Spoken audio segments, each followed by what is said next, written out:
Merci beaucoup, Vincent. Merci infiniment d'avoir accepté de faire cette interview. On est hyper content de te recevoir, Bonjour à Vincent. tous et merci à toi pour l'invitation surtout. Avec grand, grand plaisir. Je pense qu'on va passer un très, très, très bon moment ensemble. Donc, Vincent, pour le présenter brièvement, donc Vincent, il est né en 88, il est à peu près de la même génération, 34 ans. Il habite à Dijon actuellement et comme je vous ai dit, il est directeur d'études chez Anco Design. Actuellement, depuis 3 ans, je crois, Vincent. C'est ça? C'est ça, ouais. Presque Nickel. 3 ans. Super. Alors, il y a encore quelqu'un dans la salle d'attente que je fais entrer. Ah, ici, super, on est content. Il y a un peu de monde aujourd'hui, ça fait plaisir. Donc, Vincent, on va commencer l'interview. Ben, comme tu sais, on va remonter un petit peu dans le temps. On va te refaire Ouais. vivre certaines émotions et tout, ça va être chouette. Tu vas partager avec nous plein de choses.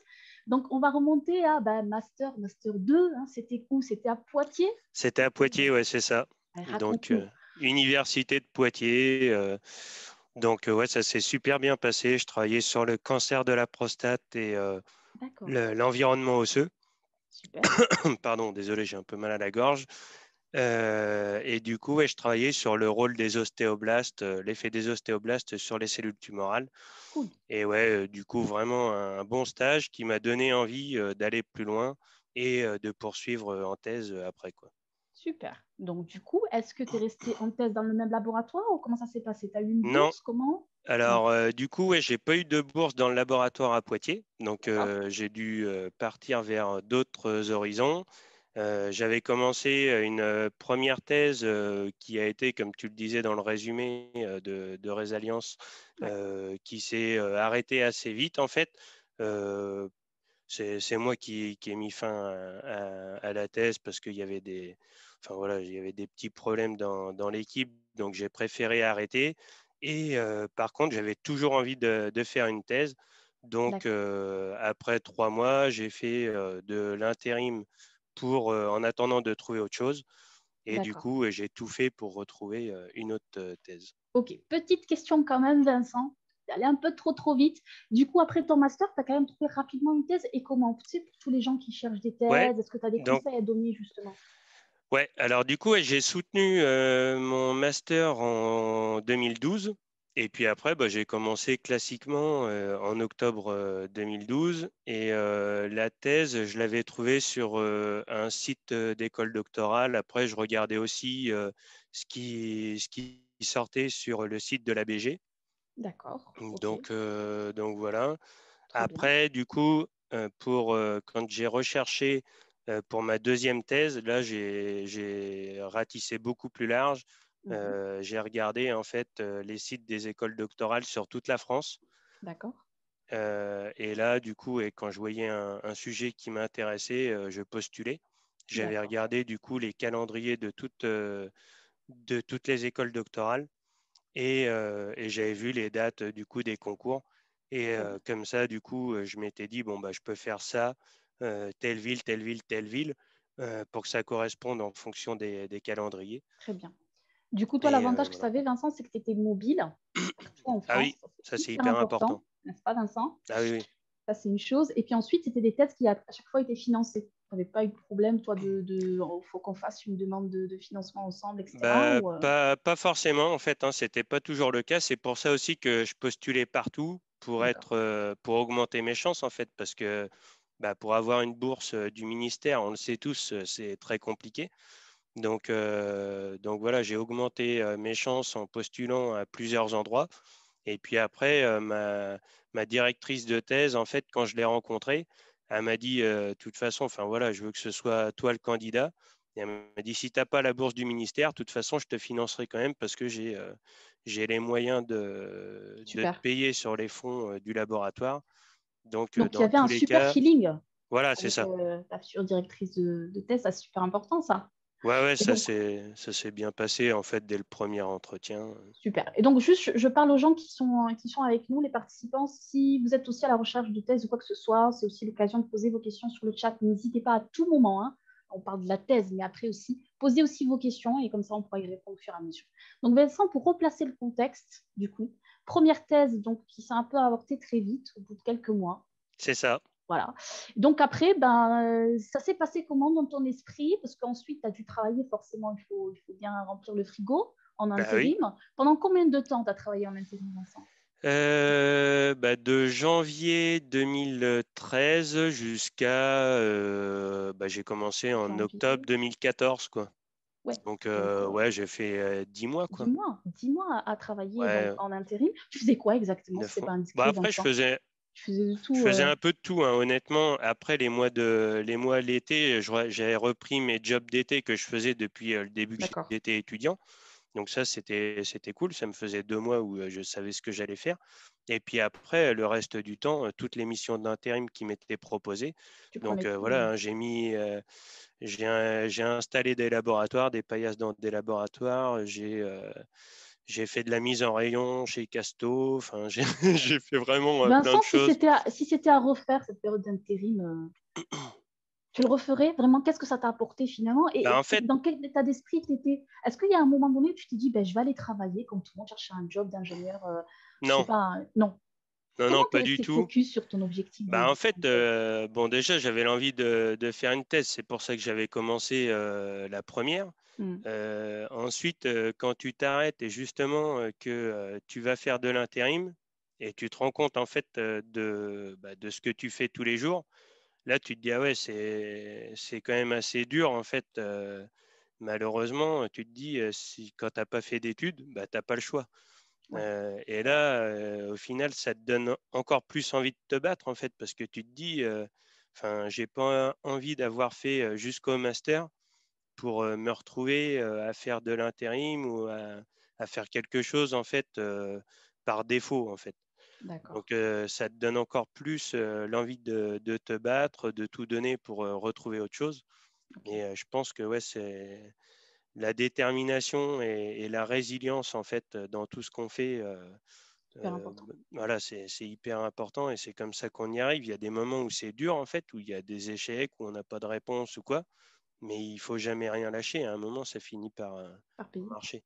Mm. Parce que toi, tu es resté vraiment focus, hein. Tu me racontais, tu me disais que tu travaillais la journée en intérim, mais le soir, tu cherchais une thèse, quoi. Ah bah ouais, moi quand je rentrais, après voilà, hein, tu vois, quand tu fais de l'intérim, tu fais pas 70 heures par semaine.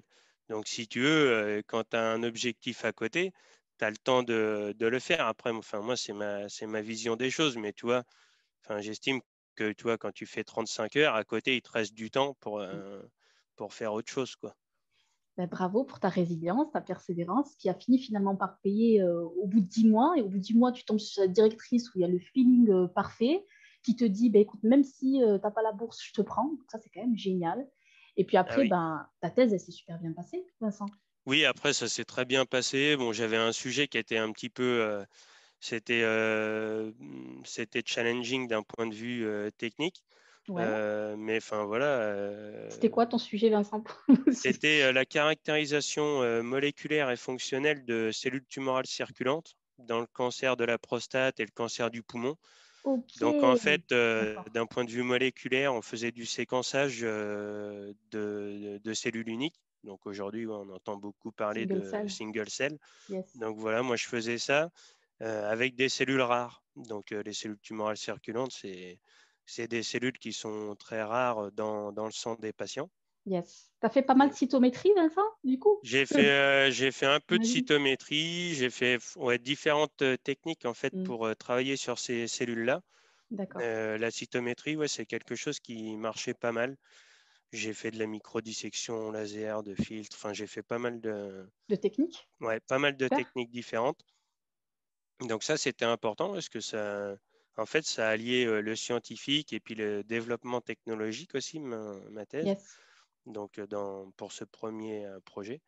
Et puis après, il y avait l'autre projet qui visait à essayer de faire des PDX, donc Patient Derived Xenograft, à partir de cellules tumorales circulantes. Donc là, pareil, c'était très challenging parce que en gros, tu greffes dans la souris quelques cellules et puis tu espères que ces souris vont développer une tumeur. Ouais. Donc voilà, mais en fait, tout s'est très bien passé. J'ai mis l'énergie, enfin toute l'énergie que je pouvais y mettre pour faire avancer ces projets. Euh, Ma chef au labo, quand elle savait qu'on y mettait toute l'énergie, elle nous soutenait aussi, Oui. elle nous aidait. Et puis voilà, j'ai eu la chance, comme je te disais, de faire ces projets en partenariat avec une industrie pharma, des boîtes privées. C'est une chance, ça, Voilà, Vincent. c'est ça.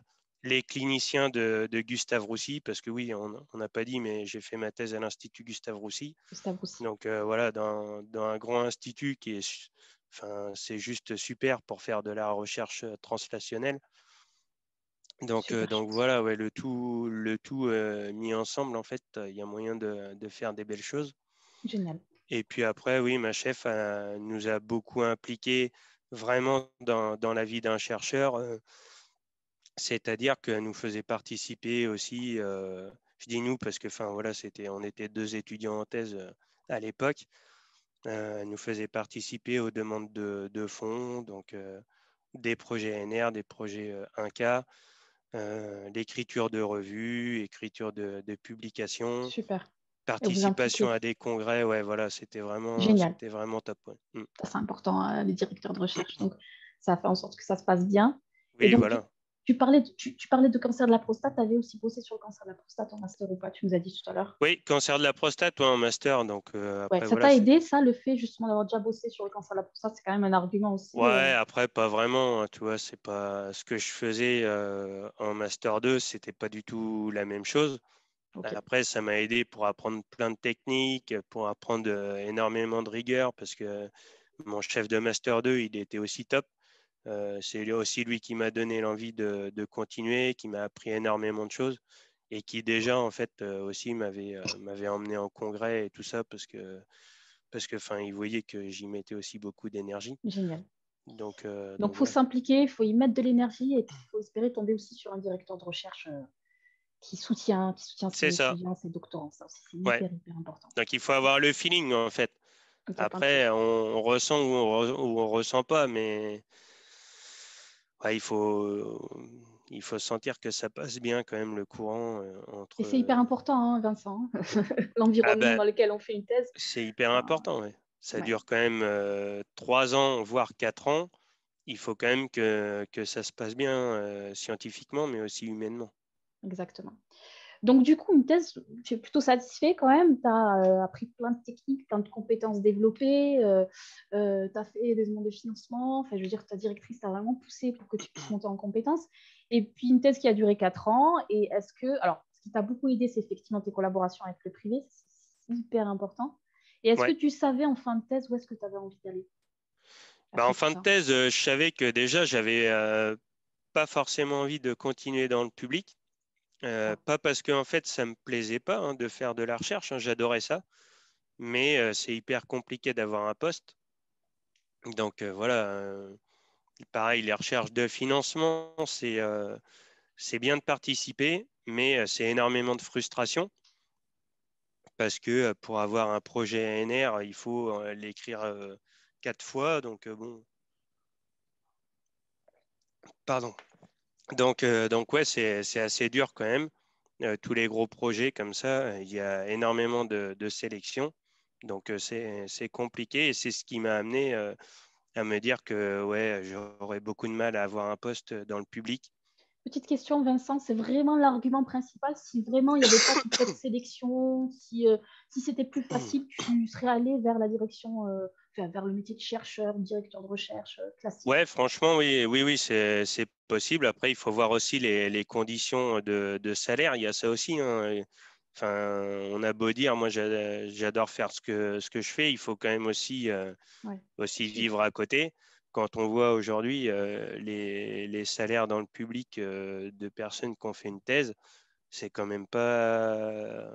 Enfin, je pense qu'on attend mieux que ça, en fait. On m'a toujours dit ne fais jamais la recherche pour l'argent. On est tous Non, d'accord, ouais, non, mais c'est sûr. c'est sûr. Mais enfin, Mais bon, il y a quand même un minimum quand on vit dans des grandes villes, en fait, mm, en région parisienne ou enfin dans toutes les grandes villes en France. Le coût de la vie est quand même important, donc il faut aussi le prendre en compte. bien évidemment. Mm. Et à la fois, en fait, je pense que c'est hyper important d'être dans des grands centres. Et les grands centres, ils sont majoritairement dans les grandes villes, en fait. Après, c'est pas que dans les plus petites villes et dans les petits centres la recherche n'est pas bonne, hein, c'est pas du tout ça. Non. Mais par contre, pour avoir des financements et tout, je pense que c'est plus difficile que quand tu évolues dans un centre comme Gustave Roussy, par exemple, où tu peux avoir des soutiens multiples, en fait. Effectivement. Le métier de chercheur, c'est un métier très difficile, c'est dur. Et Johanna nous dit aussi, pareil pour moi, la difficulté à avoir un poste dans le public est un gros frein. Donc, Bah effectivement, c'est ouais, la difficulté à avoir un poste, c'est éventuellement comment on se projette, c'est le salaire, c'est les conditions de travail, c'est on compte pas ses heures, les heures ne sont pas forcément payées, etc. Et donc, oui, donc toi, c'était les arguments pour te dire, bon, j'ai pas trop envie de continuer dans cette voie, mais où est-ce que je vais, du coup, ouais, Vincent? Est-ce que tu alors, avais une idée? bah, moi, je me disais quand même, parce que ça m'intéressait, je me dis aller dans une grande équipe à l'étranger, c'est hyper excitant. Tu travailles quand même avec les boss dans un domaine et tout. Hmm. Tu peux faire des grosses publications, voilà. Et par contre, tu reviens et t'as toujours rien en fait. Et puis après, ce qu'on m'a dit aussi, c'est que voilà, fais attention, parce que si tu veux aller dans le privé, il faut pas que tu aies fait 10-15 ans de postdoc, quoi. C'est souvent ce qu'on entend. Mhm. Donc là, je me suis dit, OK, je vais peut-être m'orienter directement vers le privé. Et bon, bah, après ma thèse, je suis resté 1 an et demi quand même en postdoc dans l'équipe où j'avais fait ma thèse. D'accord. Ça m'a permis de continuer mes projets, de maturer aussi ma réflexion dans ma tête. Ok. Et puis à un moment, bon, bah, voilà, il faut passer à l'action. Et puis bon, bah, du coup, j'ai commencé déjà par écrire mon CV, par écrire une première lettre de motivation. Donc, tu as fait ça, tu étais en activité, Vincent? Tu étais en Ouais, ouais, postdoc? tout le temps. Ouais, ouais, D'accord. donc moi je faisais ça Anticipé, majoritairement le week-end parce que bon, les journées, la semaine étaient chargé. bien remplies. Donc le week-end, voilà, c'est pareil, hein, c'est encore une fois des concessions. Mais bon, ouais, moi je me bloquais tous mes dimanches après-midi, en fait, je me disais, je bosse là-dessus jusqu'à Super. temps que ça marche. Donc Alors, tu t'es c'est fait aider, Vincent, pour ta ouais, lettre, alors pour CV, tout ça? ouais, j'ai fait relire en fait mon CV et ma lettre de motivation à des personnes avec qui j'avais bossé dans des entreprises privées du coup pendant ma thèse. D'accord. Comme ça, ils m'ont conseillé, c'était super et c'était Donc, ça hyper aide le important. réseau, Ah oui, finalement. oui, ça Donc, du aide. coup, Hyper important, ouais, le réseau. Bon, bah, moi, j'ai eu la chance de travailler avec ces personnes-là pendant ma thèse. Donc, super. du coup, Ça s'est après, bien passé, quoi. on est resté en contact et du coup, je les avais sollicités au OK, moment du CV et de la lettre de motivation. super. Et donc, elles t'ont fait des retours. Tu as pu travailler le dimanche après-midi sur ton CV, sur ta lettre de Voilà. motivation. Est-ce que tu avais commencé à postuler, du coup, pendant que tu étais en postdoc Alors, ouais, ou en fait, pas? oui, si, j'ai jamais eu d'arrêt en fait au chômage, hein. J'ai postulé en même temps que j'étais en postdoc. D'accord. Donc, bah, en fait, je faisais ou des candidatures spontanées ou je répondais à des offres D'accord. pour trouver les offres et les entreprises qui m'intéressaient. J'allais voir sur les sites des entreprises. J'allais voir aussi sur LinkedIn. Enfin, du coup, Super. c'est comme ça ouais, que je me suis fait aussi un réseau d'entreprises qui pourraient m'intéresser. Et Génial. Donc, tu puis, passais des entretiens, du coup, Vincent, en pendant que fait, tu étais j'en en ai pas poste? passé beaucoup parce que c'est allé assez vite, hein. D'accord. J'en ai passé deux dans une boîte pharma. J'allais en passer un autre. Et puis finalement, il y a Oncodesign qui est arrivé entre-temps, où là, D'accord. j'avais fait une candidature spontanée bah, un dimanche, justement. Ah, tu vois. Et le lundi matin, j'avais une réponse comme quoi mon profil intéressait. Alors, Euh, candidature spontanée sur leur site, comment tu as fait? Tu avais une adresse mail alors, de alors quelqu'un, un il manager? faut un peu ruser hein, quand même. Ouais, dis-nous, dis-nous, Donc, dis-nous tout. moi, je suis allé sur le site d'Oncodesign. Yes, Je voyais pas d'annonce qui me correspondait. yes. Donc, en fait, j'ai pris la première annonce qui est d'Oncodesign. En fait, ils recherchaient un technicien. Et Ouais. du coup, j'ai pris l'adresse mail des ressources humaines. Ah, voilà. Et puis voilà, ouais, il faut, Il faut ruser il un faut- peu. bah voilà, Très bien. OK. il faut ruser. J'ai pris l'adresse mail des ressources humaines. Et puis bon, bah voilà, je leur ai écrit un mail, envoyé un CV, lettre de motivation. Super. J'attendais pas forcément une réponse parce que, enfin voilà, on sait tous que pour avoir des réponses, il faut envoyer X mails. Et puis, ouais, grande surprise quand le lendemain dans la matinée, j'ai eu une réponse en me disant que voilà, mon profil intéressé, qui Génial, voulait me rencontrer et tout ça. Après, c'est génial. allé très vite. Bah ouais. J'ai fait 3 entretiens et puis Donc, tu as après. bien personnalisé et tout parce qu'en co-design, ça t'intéressait du coup. La boîte en soi, elle t'intéressait. Ouais, C'est bah juste oui, que tu oui. n'avais pas trouvé une offre. Comme quoi, il faut vraiment oser, il faut aller chercher, envoyer, faire des Ah ouais. candidatures spontanées, ça peut marcher aussi. Ah oui, Même oui. très vite. La Ouais, preuve, ouais. c'est pas mal la preuve. Ah oui, non, franchement. Et puis surtout dans des boîtes comme Oncodesign, en fait, où ça bouge énormément. C'est une boîte qui a été créée en 1995. Donc, ils ont commencé, ils étaient deux. Aujourd'hui, on est, je ne sais plus le nombre exact, mais entre 230 et 250. Donc, Waouh, ça a bien évolué, quoi. Donc, waouh. c'est des boîtes, en fait, où ça évolue vite et en fait, où il y a des recrutements, hein, forcément. Donc, Waouh. Il y a je Coralie pense qui te que. pose une question et te dit est-ce qu'ils ont créé le poste pour toi? Non, en fait, il y a plusieurs directeurs d'études qui ont été recrutés, en fait, cette année-là. Moi, j'ai été le premier de la vague de recrutement, du coup, en 2019. Mais non, ouais, c'est une augmentation en fait de l'activité, donc des besoins en directeur d'études. Et voilà, ça s'inscrivait dans l'augmentation du coup du travail donc au design. Et par rapport à ta lettre de motivation, juste Vincent, petite parenthèse, t'as mis quoi en avant? Honnêtement, là, je t'avoue que c'est un petit peu loin. Après, enfin, les lettres de motivation, moi, je les personnalisais à chaque fois, en fait, Bien sûr, il selon faut. l'entreprise. Donc ça, c'est quelque chose d'hyper important. Ouais. Il vaut mieux envoyer moins, mais enfin, faire un truc de qualité qui correspond à l'entreprise. Après, enfin, moi, honnêtement, j'ai défendu ce que j'ai fait, hein. Donc, Ok. ce que j'ai fait pendant ma thèse, ça m'a comme je le disais tout à l'heure, c'est développement technologique, Mm. capacité à discuter avec beaucoup de personnes pour faire avancer les projets. Parce que, enfin voilà, comme je le disais, c'est interaction avec des équipes publiques, avec des médecins, des attachés de recherche clinique pour avoir des prélèvements, et puis Ouais. avec des boîtes aussi, des boîtes pharma, boîtes privées. Donc, tu as mis ça en avant, quoi, le Voilà, côté très collaboration, le côté que c'est tu ça. sais parler avec différents interlocuteurs, tu sais.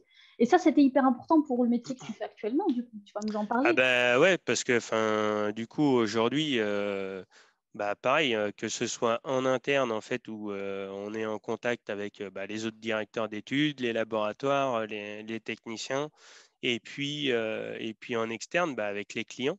Donc Du c'est coup, Vincent, est-ce que tu peux juste nous dire à quoi ça consiste, le métier de directeur d'études, pour ouais. commencer sur de bonnes bases, avant Alors d'entrer du dans le coup, détail?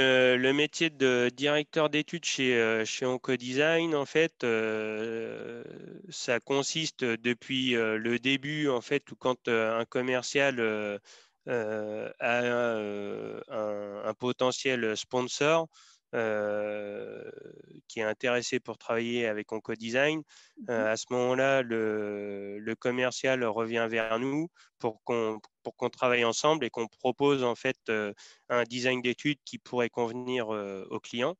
Un coup qu'on a fait ce travail, on soumet du coup un devis au client.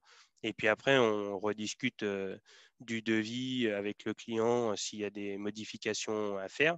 Et puis quand le client signe, après le directeur d'études, il doit s'occuper de la bonne réalisation et du bon déroulement de l'étude. Donc, nous, on fait beaucoup d'études in vivo chez Oncodesign et dans notre unité d'études. Donc, ça passe par la commande d'animaux jusqu'à la fin de l'étude et la rédaction du rapport de l'étude. Donc, Donc, tu c'est manipes, Vincent. Tu fais des manips non, au laboratoire pas ou pas? de manip. Qui fait les Euh, manips, du coup?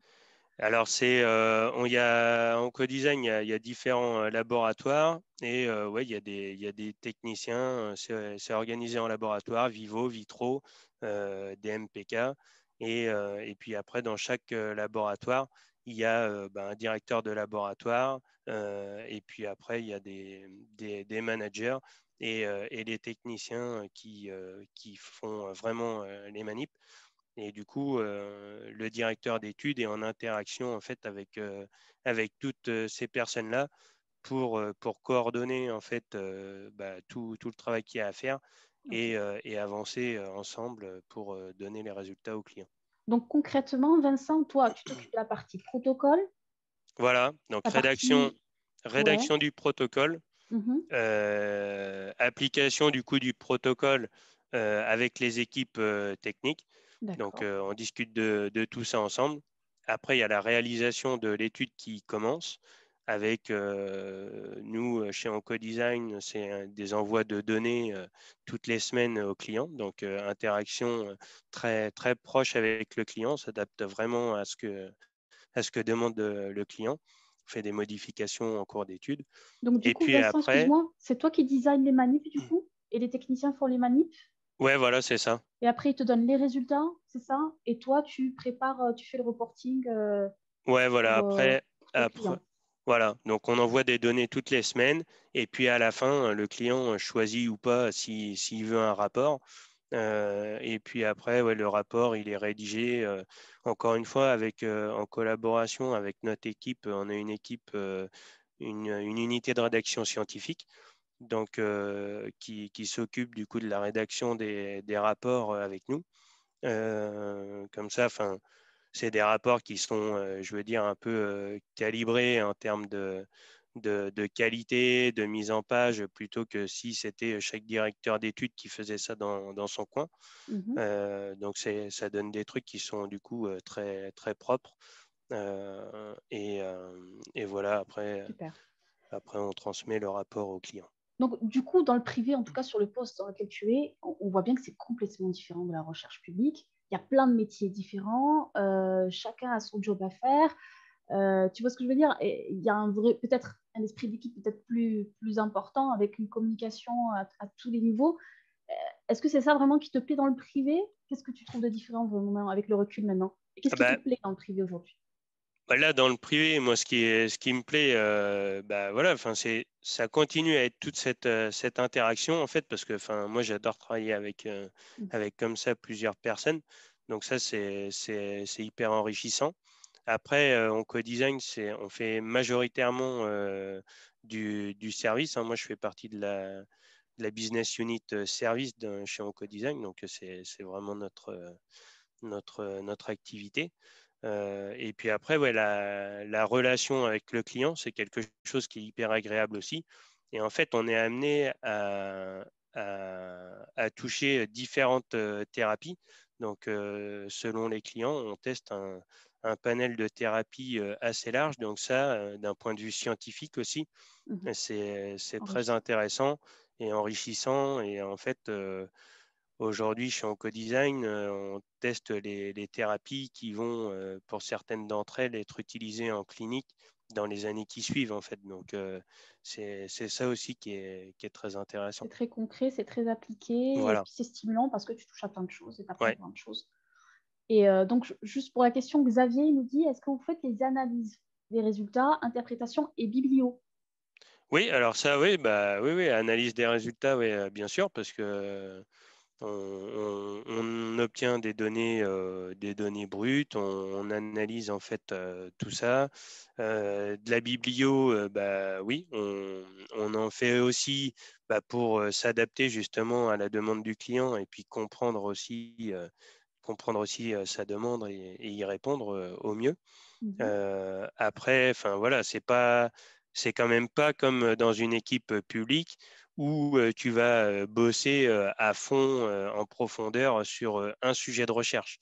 Comme je le disais tout à l'heure, comme en fait on teste un panel large de thérapies, on ne peut pas aller en profondeur comme quand on a un sujet en fait propre à soi dans une équipe publique. Donc c'est quand même différent en fait, hein. On va pas, faut faire attention à ça. On n'a pas un sujet, c'est pas comme en thèse en fait où on approfondit à fond sur un sujet. Voilà, c'est ça qui est complètement différent du coup, hein. Dans le privé, c'est des prestations. Le client, il a quand même une part de décision sur ce que vous allez faire. Est-ce qu'il peut Ah dire à un bah, moment donné, complètement, hein. Nous on il peut dire à un moment s'adapte. donné, je suis pas d'accord avec le protocole ou ce genre de choses, ou ça peut. Ah bah Faire des après, choses le conformes, quoi. protocole, il n'est pas figé. Enfin, nous, on fait évoluer les choses en fait au cours de l'étude s'il y a besoin de faire évoluer les choses. Donc oui, des modifications, il y en a régulièrement. Voilà, ça D'accord. fait du coup, on fait des amendements et tout ça Ok. au Oui, parce protocole. que j'ai vu qu'il y a il y a des reportings toutes les semaines, donc du coup, forcément, ils sont au courant toutes les semaines de ce que vous Voilà, c'est faites, de ça. l'avancée, Et très s'il y a des transparent. voilà, c'est ça. Bah, c'est un gage de qualité aussi, ouais, pour Oncodesign. Et vraiment, Oncodesign s'adapte en fait au client et voilà, un contact rapproché en fait avec le client. C'est pas, on commence l'étude et on envoie les données à la fin. C'est pas du tout ça. Une question. J'avais posé une question. Je vais donner priorité au chat. Est-ce que vous managez des personnes directement ou c'est en management transversal? Et c'est une question de Mariette. Alors, du coup, non, pas de management direct parce qu'en fait, les équipes techniques ne sont pas sous la responsabilité des directeurs d'études. Donc, D'accord. nous, en fait, on est organisé en petites unités de directeurs d'études. Moi, dans mon unité, il y a ma chef qui est directeur d'études et puis mon collègue et moi qui sommes aussi directeurs d'études. Mais après, il n'y a pas d'autres. On n'a personne en fait à manager directement. D'accord. Vous managez le projet, en fait, plutôt, Voilà, c'est dans ça. son ensemble. Ouais, c'est plutôt, on s'occupe plutôt du projet. Ouais. Pour compléter la question de Mariette, du coup, qui sont ceux qui managent les techniciens, tu sais, qui font les manips?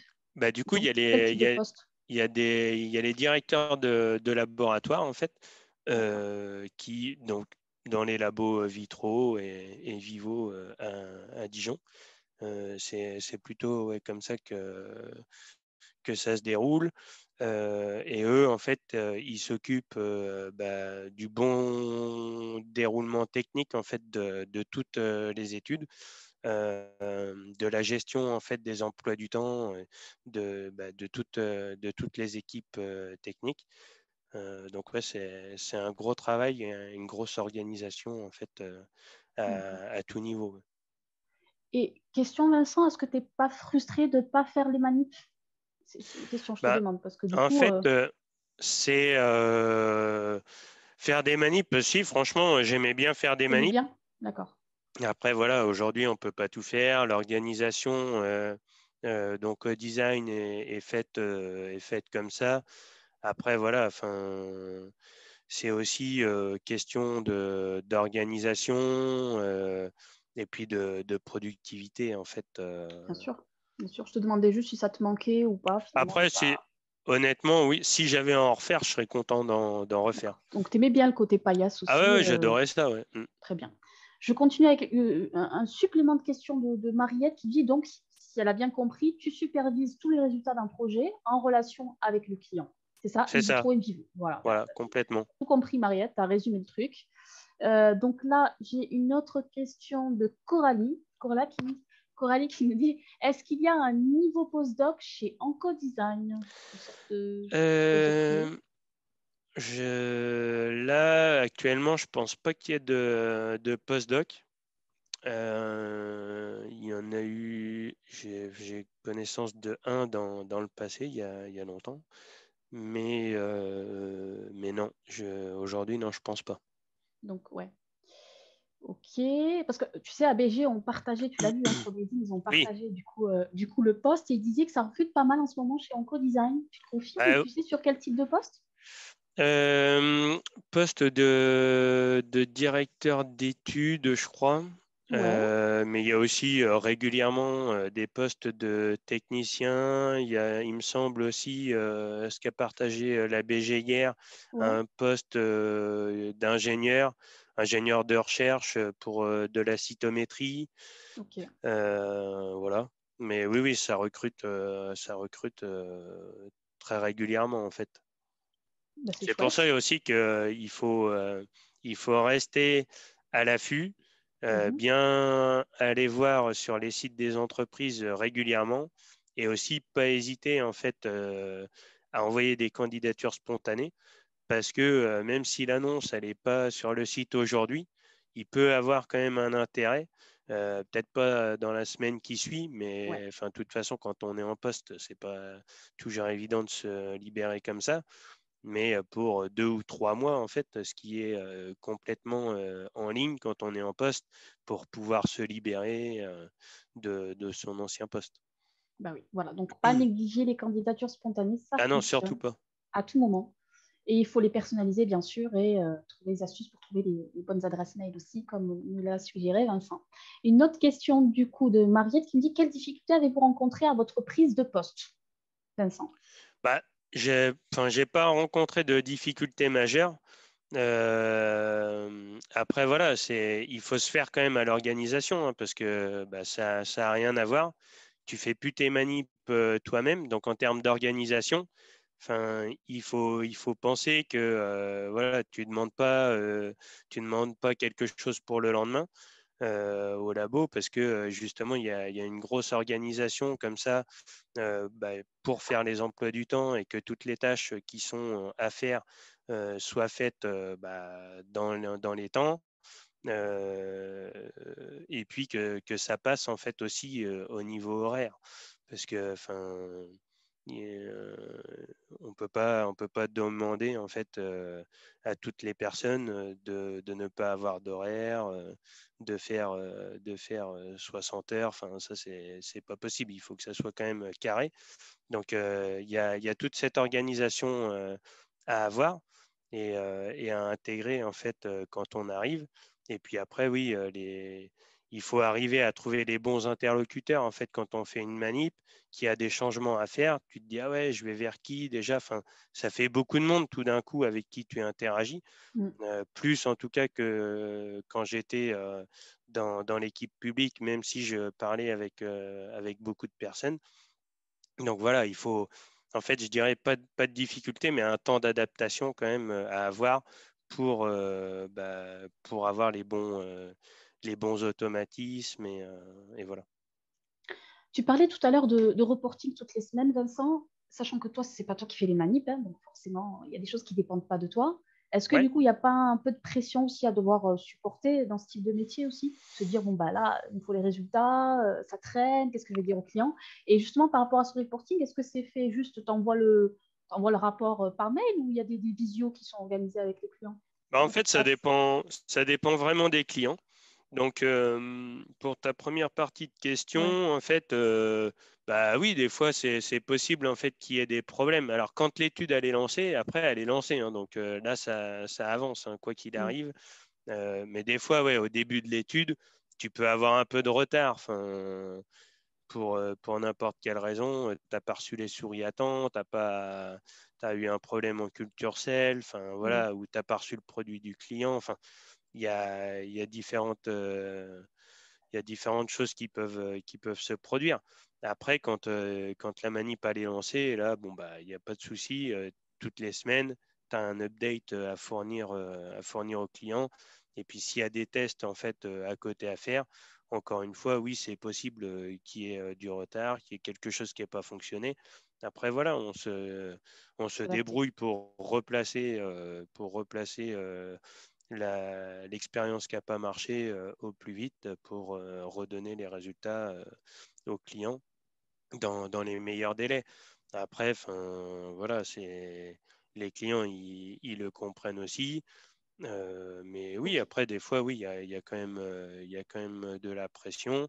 Après, moi, c'est pas quelque chose qui me dérange. Voilà, Ok. il faut en discuter aussi en interne avec le client. Et puis, généralement, tout se passe bien. Ce qui est chouette, c'est quand même cette ambiance de travail d'équipe, en fait, hein. Vous êtes plusieurs sur le projet à bosser et il faut Ah être bah en oui, synergie. C'est quand même chouette, cette ambiance-là. c'est pas le travail d'une personne en fait, c'est le travail de, Ouais. de beaucoup de personnes ensemble, de plusieurs laboratoires, in vitro, in vivo, DMPK, et voilà, et on arrive à la fin à des résultats qui ont été générés par un ensemble de laboratoires et pas par un directeur d'études en fait, hein. C'est ça qu'il faut voir. Alors, sur les postes de directeur d'études, je vais donner priorité aux questions du chat. Je poserai la mienne après, c'est pas grave, vous êtes prioritaire. Coralie me dit, est-ce qu'il y a eu des formations nécessaires à la prise de poste, Vincent? Bah après, oui, mais c'est de la formation du coup en interne, directement en fait sur le tas, hein. Donc, moi, quand je suis arrivé, mes deux collègues en fait se sont très bien occupés de moi. Ils m'ont formé du coup justement à gérer une étude et tout. Donc, ça se fait petit à petit où en fait, tu es accompagné. Et puis, donc au début, tu suis un petit peu comment faire. Et puis voilà, après, on te donne progressivement des choses à faire en autonomie de plus en plus rapidement. Et puis, voilà, au fil du temps, en fait, tu prends de plus en plus de choses par toi-même. Et puis, voilà, au final, tu gères les études tout seul. Après, ce qui est aussi génial, c'est que voilà, par unité comme ça de trois directeurs d'études, au quotidien, en fait, on discute de nos études respectives, des problèmes qu'on rencontre. Et ça, c'est génial parce qu'en fait, on échange aussi sur nos problèmes et on trouve les solutions en fait ensemble. Et ça, Chouette. c'est quelque chose qui est vraiment bien, quoi. Il y a une Super. super entente et Super. un soutien. Et donc, tu es d'accord avec moi qu'on peut confirmer à Coralie qu'on ne te demande pas d'être 100% opérationnel dès le départ. C'est Ah normal, non, il faut après, se enfin, former, c'est comme dans tout, comme hein. tout. Enfin, tu vois, quand tu commences une thèse, c'est pareil, hein. Tu arrives, tu connais pas forcément ton sujet, Mm, donc tu y vas pas à pas, en fait. Et puis, bien sûr. petit à petit, ça déroule, quoi. Exactement. Et donc, du coup, tu es, d'accord que sur le poste de directeur d'études, ça recrute des PhD, ça peut recruter des PhD qui viennent soutenir leur thèse. Il n'y a pas de souci. Ah oui, Est-ce oui, que ouais, ouais. on peut prétendre ce type de poste directement sans passer par d'autres expériences au Absolument, préalable? ouais, ouais. Chez OncoDesign, oui, il y a des personnes qui sont directeurs d'études qui sont arrivées juste après leur thèse. Il y en a d'autres qui ont fait des post-doc ou qui ont fait une autre D'accord. entreprise avant, ça Mais est-ce qu'il dépend, hein, faut avoir un PhD, Vincent? Est-ce que des Alors, masters peuvent postuler? non, il y a aussi des masters qui peuvent être directeurs d'études. Enfin, là, je pense à une personne en particulier qui est arrivée à peu près en même temps que moi chez OncoDesign. Voilà, elle avait un master. Elle avait par contre des années d'expérience après son master. Et puis voilà, ça se passe très D'accord. bien chez OncoDesign. Puis à l'inverse, après, il y a aussi une autre personne qui est arrivée à peu près en même temps que moi, qui a fait plusieurs post-docs, notamment post-doc à l'étranger, enfin aux États-Unis, Hmm, qui est revenue et qui aujourd'hui est directrice d'études chez OncoDesign. Donc en fait, c'est pas quelque chose qui est figé en fait, hein. très bien. Ça, c'est chouette, par contre, tu vois. Donc, ça recrute plusieurs types de profils. Ouais, C'est ça qui est très intéressant, tu vois. c'est ça, ouais. Et puis c'est aussi ce qui fait la richesse de l'entreprise. Il y a OK. avec des horizons différents, Et des donc, toi, Vincent, expériences tu as été différentes. recruté directement en CDI, du coup? Est-ce qu'il y a eu Ouais, une petite période directement en de... CDI. Donc ça, D'accord. c'est aussi quelque chose qui est top, hein.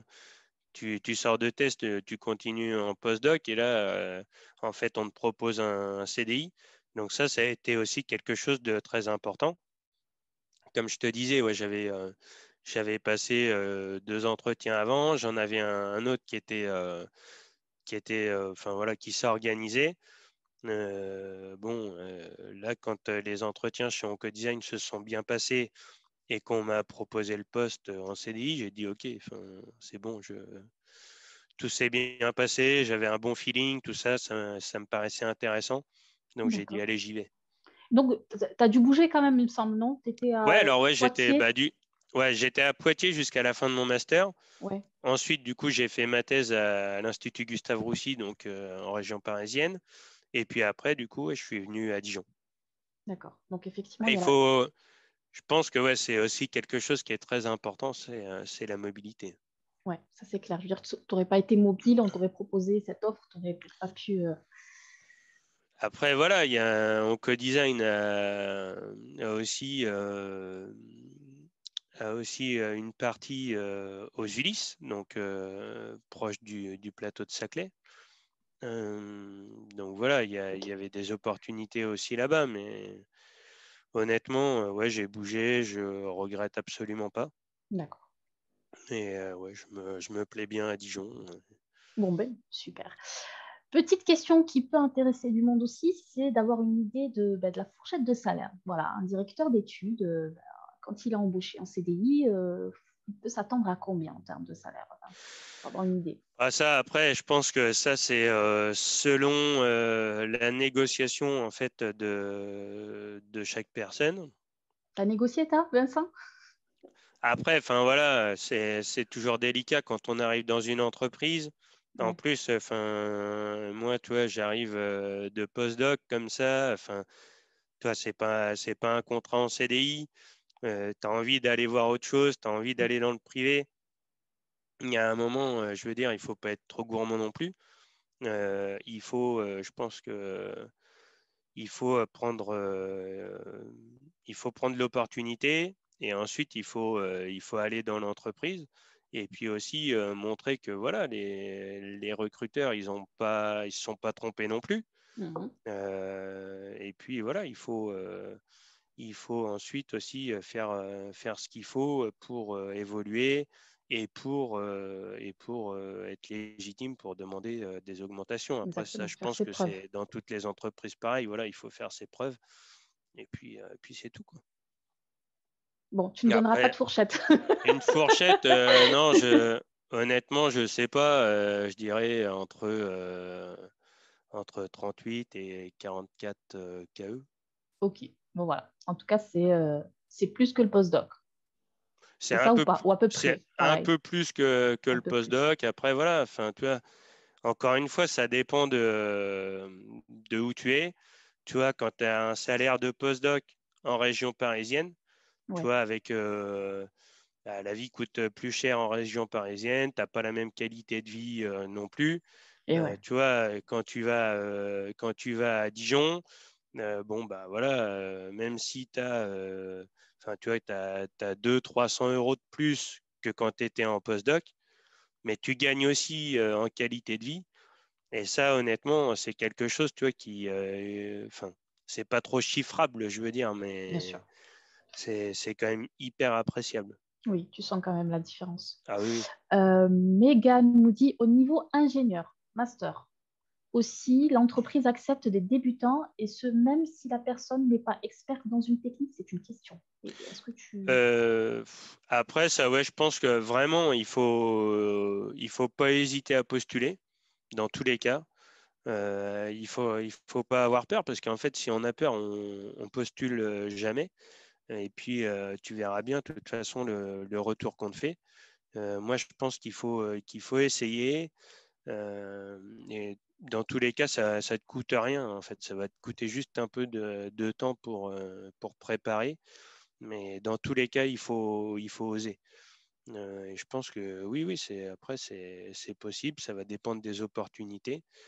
Et puis après, je pense que tu vois, dans des entreprises qui évoluent comme en co-design, même si au début, tu vas peut-être pas avoir le poste que tu veux, comme ça évolue vite, t'as moyen d'évoluer aussi dans l'entreprise, je pense.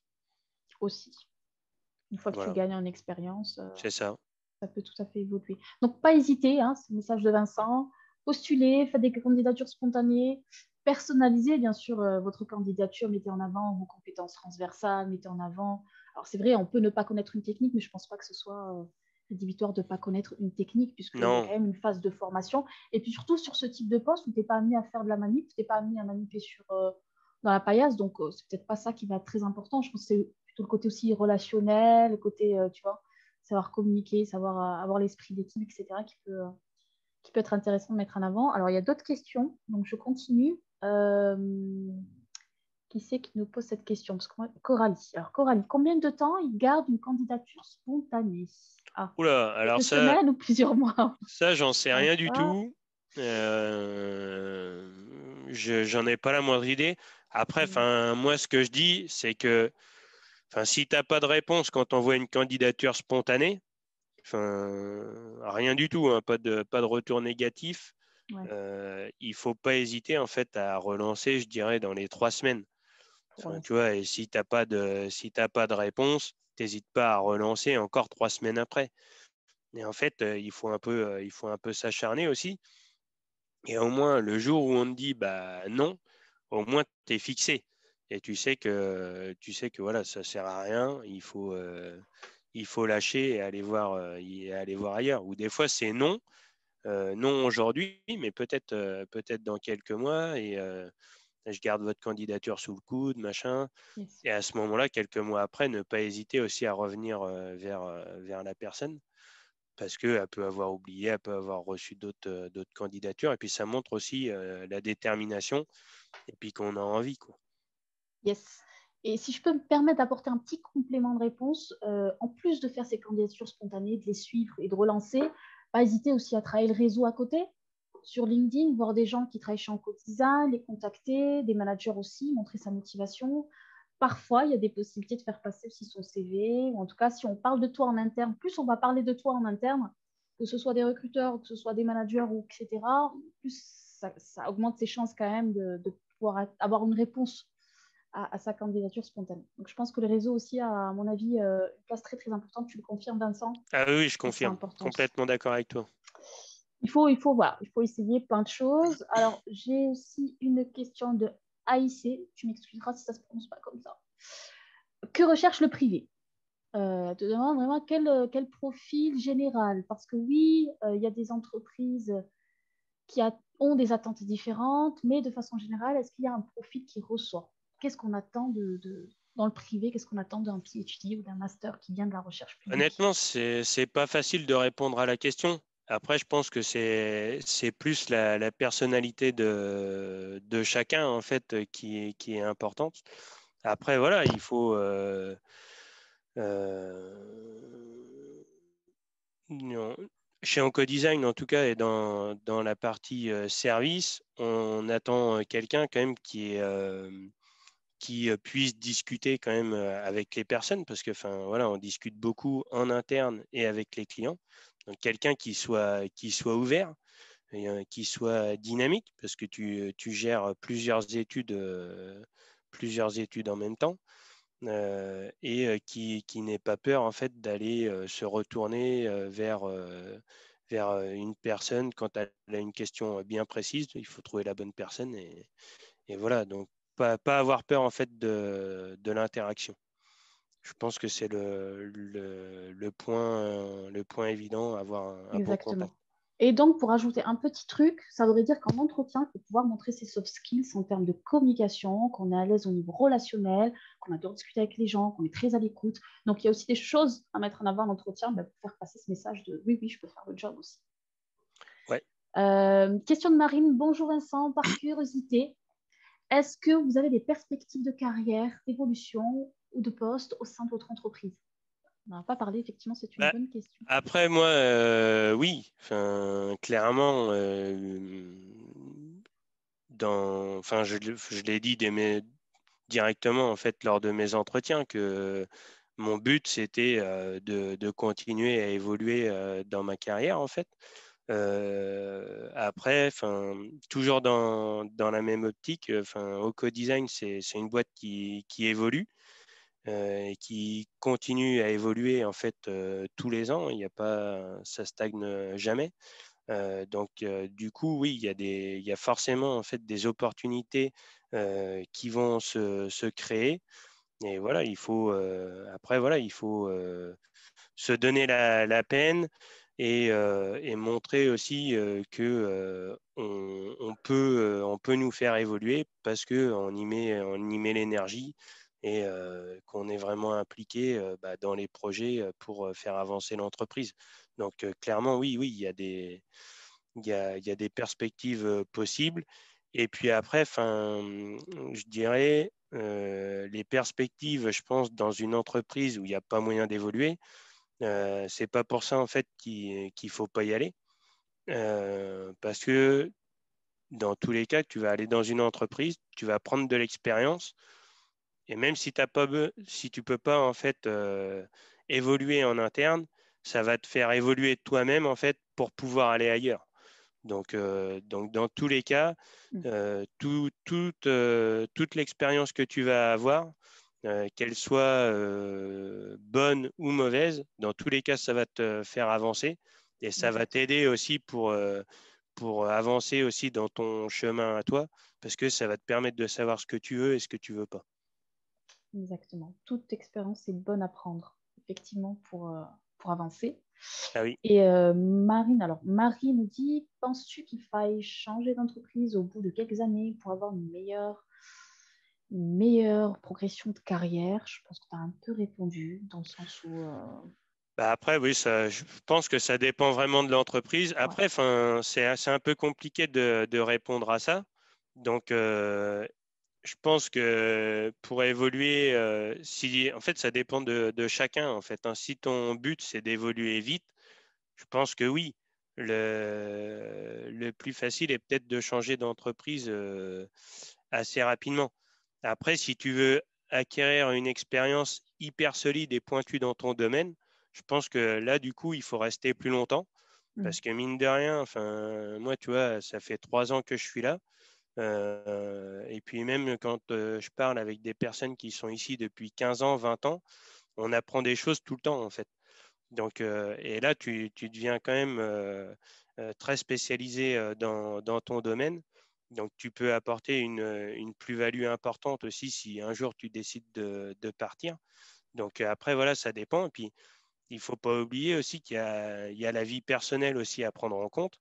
Donc, voilà, ça dépend ouais, de ta vie perso, si tu es avec quelqu'un, si tu es tout seul, si la personne avec qui tu es peut bouger.